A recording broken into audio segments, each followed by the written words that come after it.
Hello.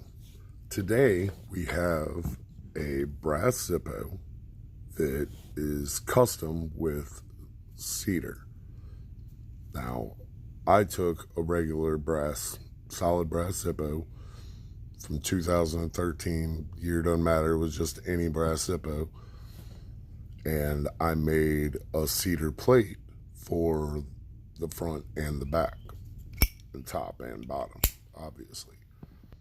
I picked out what part was going to go on the back and what part was going to go on the front, and wood burned this little Z in it. That's not perfect. That kind of looks off. I could do better on that.